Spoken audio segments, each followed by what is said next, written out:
Yep, that's right. Sometimes all you need is some paper and a pen to create some awesome, fun sketches. Hello everyone, welcome back to my sketchbook. It's Jess here. In this video, we are going to be doing some ballpoint pen sketches. I'll show you how I draw faces and give you 5 inking tips. And that's right, we are only going to be using pen today, and I'll show you how to achieve some great sketches with just a pen. Let's begin drawing and starting with tip number 1. First things first, and it may sound simple, forget that you're using a pen. Many people can get easily discouraged as soon as they pick up a pen since it won't be able to erase. But that's actually part of the reason why I love creating sketches with a ballpoint pen. It's a great little challenge and I'm able to create these messy lines which actually adds to my sketch. I like to treat the ballpoint pen that I'm using as if it's a pencil, and I would actually start off by using the side of the pen to create some lighter lines as if I'm drawing with a pencil. Now, I'm not using any fancy pen here, this is just a regular stationary ballpoint pen. I have used many different pens and I realized that the cheaper the pen, the better it is. So in reality, you really don't need any expensive art supply to create some awesome sketches. In fact, using a ballpoint pen to draw is probably one of my favorites since I'm still able to create as much variety and depth in my drawing as I'm able to with a pencil. I love that you can create lighter marks or really dark marks. You can really build up your line work as well as your values, which I'll talk about in the upcoming tips. But it's just important you find a pen that you like, that you enjoy drawing with, and one that is just comfortable for your drawing style. I just like to pick a pen where I'm able to get different varieties in strokes, since I really enjoy experimenting with dark and light lines in my art. And this brings me to tip number 2. Even though I've been drawing and using ballpoint pen for many years now, I love keeping a scrap paper beside me or even in my sketchbook somewhere where I can experiment, do different line making, try to draw with the pen lighter and darker. I literally just do whatever comes to mind and doodle, and this helps you get familiar with your tool. I noticed that every pen reacts differently to the way you draw, so I love seeing how dark and how light I can get with the pen that I'm using. And also, this is sort of like a warm-up for artists, is what I like to call it. When I'm drawing, I use the tip of the pen to make dark values, and then when I want to create lighter values, sort of like a pencil, I use the side of the pen to create lighter strokes. Also really important, I like to keep a scrap paper in order to remove any excess ink that builds up at the tip of your pen when you're drawing.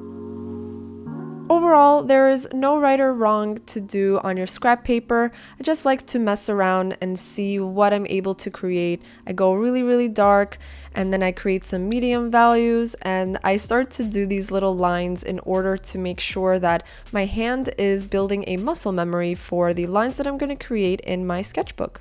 I like to practice different varieties and just get my hand familiar with the motion.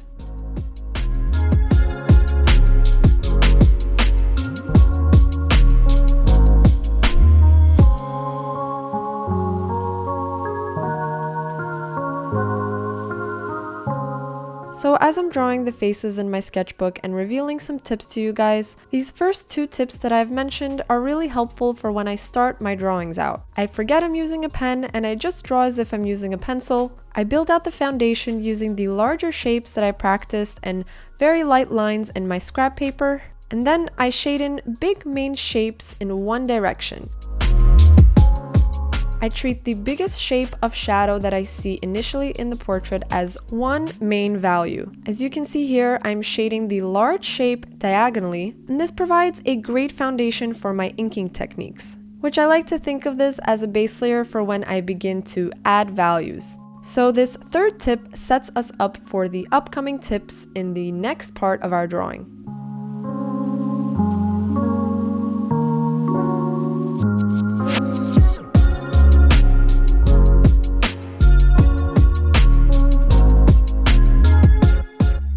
After I created my base layer, you can see that I'm building up my values, and here I have a darker line and then it fades to a lighter line. Adding variety is very important because it creates the most depth in your sketches.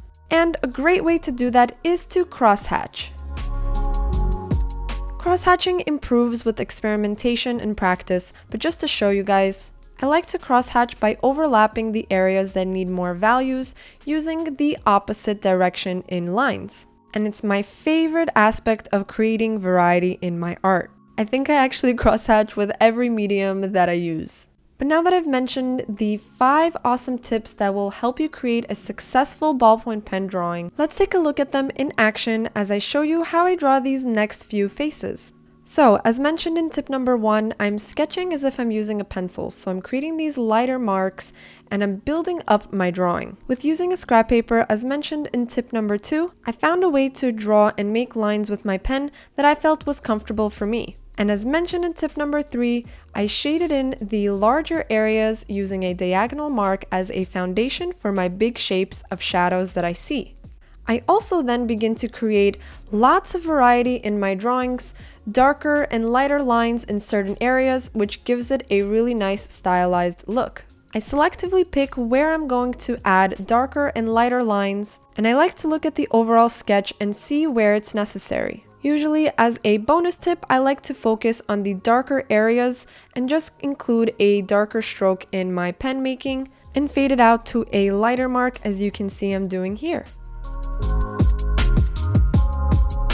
Again, I have just experimented with some little lines in my scrap paper, so I'm just feeling what feels natural to me when I'm drawing and including it in my sketch. And I always love to crosshatch since it adds the most variety to my art.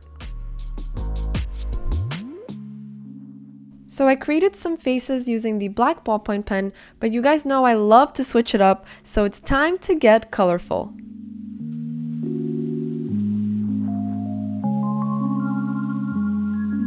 A while ago, I had picked up all these random colors from the store, and I decided to try using this lighter green ballpoint pen that I had, and begin to add some color to my sketchbook spread. And you guys know from my sketchbook tours that I love adding color and just creating some variety in my sketchbook spreads. But of course, as always, I make sure that everything is connected.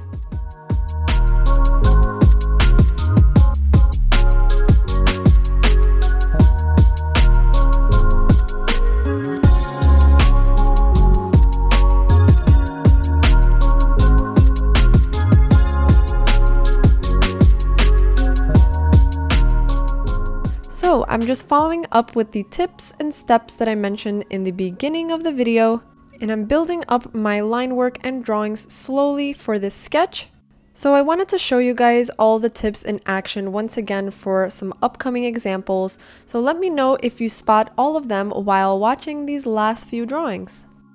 When making my face drawings, I like to keep the messy lines as a little kind of stylization in my artwork, so I'm not really too preoccupied with making it extremely neat. I actually enjoy creating scratchy marks in order to create some more depth and more, I guess, rhythm and fun in my drawings. The green sketch was complete, and now let's see which color I'm going to pick next. I was immediately drawn to the red pen. I actually love drawing in red, so let's do the next face.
If you guys have never experimented with drawing with colored ballpoint pens, I highly recommend picking up a cheap, simple pack of colored ballpoint pens to try to up and bring some color to your sketches. I love drawing with the Col-Erase Prismacolored colored pencils, so drawing with pens kind of reminds me of that. It's a good pen alternative.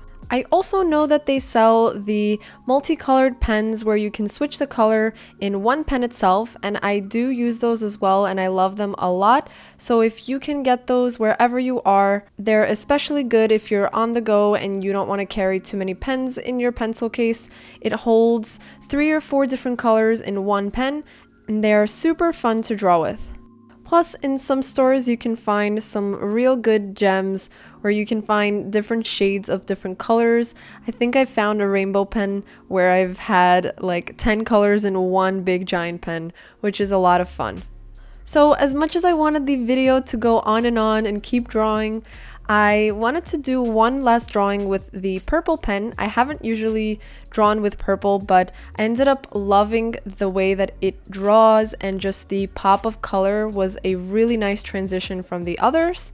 And I know you guys have been messaging me to do more videos and show more work, but I'm doing my best to get out as many videos as possible. If you do want some slowed down version and super long videos, almost an hour long, you can check out my Patreon where I am doing real-time, slow, exclusive videos where you will have access to all the monthly exclusive videos that I put out. You'll also be part of a Discord server where we give feedback on each other's art. I have monthly prompts. I also have a tier where you can receive mail from me. It's totally optional, but be sure to check it out if you haven't already done so. I'll have everything linked below. And just to remind you guys, all of the prints are up in my shop, so if you want to check out my website as well, feel free to do so.